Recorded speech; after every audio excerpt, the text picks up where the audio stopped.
dan Teknologi masih ada sekolah di pedalaman Kabupaten Kupang, Nusa Tenggara Timur. Assalamualaikum warahmatullahi wabarakatuh. Salam sejahtera bagi kita semua.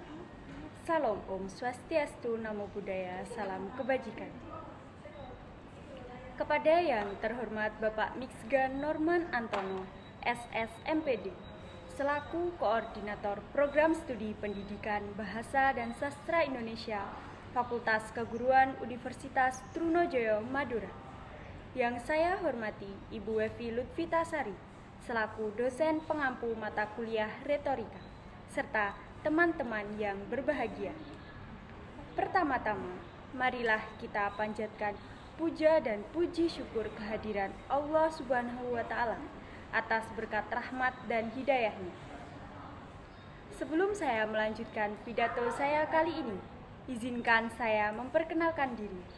Saya, Intan Nanda Kastianingsih, selaku mahasiswa Program Studi Pendidikan Bahasa dan Sastra Indonesia, Universitas Trunojoyo, Madura. Hadirin yang berbahagia, Ki Hajar Dewantara pernah berkata, "Setiap orang menjadi guru, dan setiap rumah menjadi sekolah." Namun, apakah setiap anak telah mendapatkan rumah yang layak untuk mereka belajar?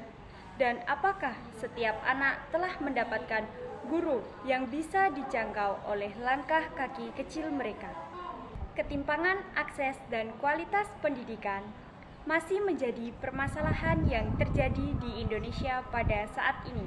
Ketidakmerataan ini sangat terlihat jelas antara anak-anak yang tinggal di kota dan juga anak-anak yang tinggal di pedalaman. Seperti di daerah terpencil, perbukitan Papua, pesisir Nusa Tenggara Timur, maupun pedalaman Kalimantan. Anak-anak yang tinggal di kota bisa mengenyam pendidikan dengan fasilitas yang sangat memadai, serta guru-guru yang sangat profesional. Sementara itu, anak-anak yang tinggal di wilayah terpencil harus menghadapi keterbatasan infrastruktur serta tantangan geografis yang ekstrim hanya untuk bisa sekolah.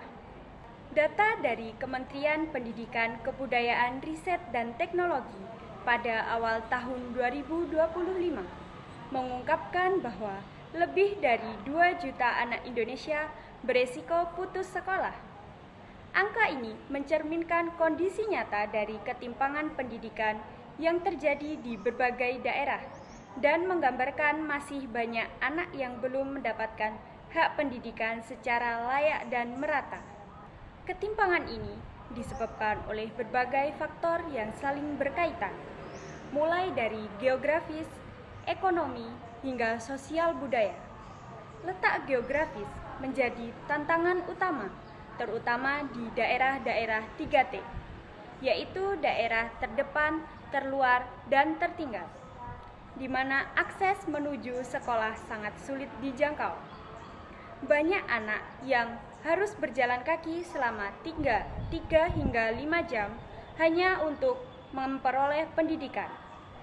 Selain itu, faktor ekonomi juga menjadi penyebab utama. Kondisi finansial yang terbatas membuat banyak orang tua lebih mengutamakan kebutuhan dasar seperti makanan dan tempat tinggal daripada pendidikan anak-anak mereka. Akibatnya, tidak sedikit anak yang harus bekerja atau bahkan menjadi tulang punggung keluarga sejak di usia dini. Faktor sosial dan juga faktor budaya pun tak kalah besar pengaruhnya. Masih terdapat pandangan patriarkal di beberapa daerah yang menganggap pendidikan anak perempuan tidak sepenting anak laki-laki. Semua faktor ini menghasilkan dampak yang serius, seperti rendahnya angka partisipasi sekolah, lemahnya kemampuan literasi dan numerasi dasar, serta terbatasnya kesempatan generasi.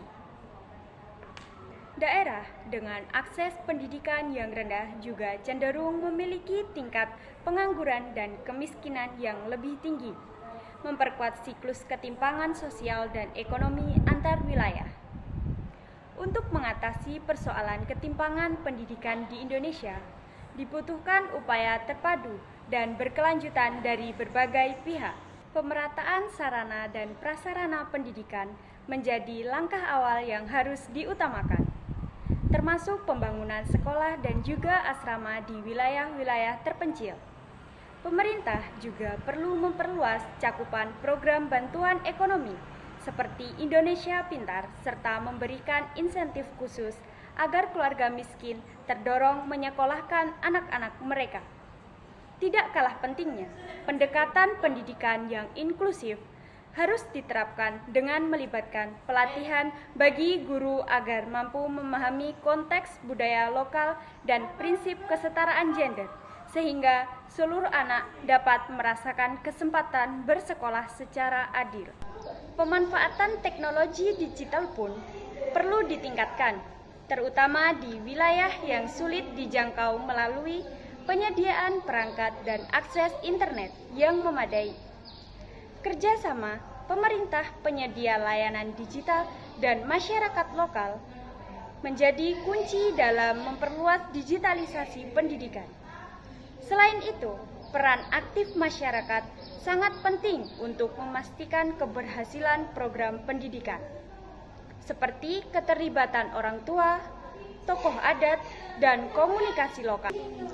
Dengan diterapkannya berbagai solusi secara konsisten dan menyeluruh, diharapkan ketimpangan pendidikan di Indonesia dapat berangsur-angsur membaik. Anak-anak dari Sabang hingga Merauke berhak mendapatkan kesempatan yang sama untuk mengenyam pendidikan berkualitas tanpa dibatasi oleh kondisi geografis, ekonomi, ataupun budaya. Seperti yang pernah dikatakan oleh Anies Baswedan, pendidikan adalah tangga untuk naik kelas sosial. Bila tangan ini tidak tersedia atau dalam kondisi rapuh, maka jutaan anak bangsa akan tetap terjebak dalam hal tersebut. Oleh karena itu, harapan besar tertuju pada seluruh elemen bangsa, pemerintah, masyarakat, dan dunia. Usaha bersama-sama membangun sistem pendidikan yang inklusif, merata, dan berkelanjutan demi masa depan Indonesia yang lebih adil dan sejahtera. Tak hanya itu, para hadirin sekalian, faktor sosial dan budaya juga menjadi hambatan besar. Di sejumlah daerah, masih kuat anggapan patriarki yang memandang pendidikan anak perempuan sebagai hal yang kurang penting. Ditambah lagi dengan tekanan ekonomi, banyak keluarga yang memilih untuk tidak melanjutkan pendidikan anak-anak mereka. Ketimpangan akses dan kualitas pendidikan bukan sekedar data atau statistik. Hal tersebut adalah wajah nyata dari anak-anak kita yang menatap masa depan dengan cermas karena sekolah terlalu jauh, terlalu mahal, atau terlalu sempit untuk mereka impikan. Mari kita semua, pemerintah, pendidikan, orang tua, dan pelajar bergandeng tangan untuk menutup jurang ketimpangan ini. Karena seperti pepatah Bugis, Resopa temanggingging, malopo naletei pamanese dewata. Hanya dengan kerja keras dan tekad, kita akan menggapai berkah Tuhan. Pendidikan adalah hak, bukan hadiah. Pendidikan adalah jembatan.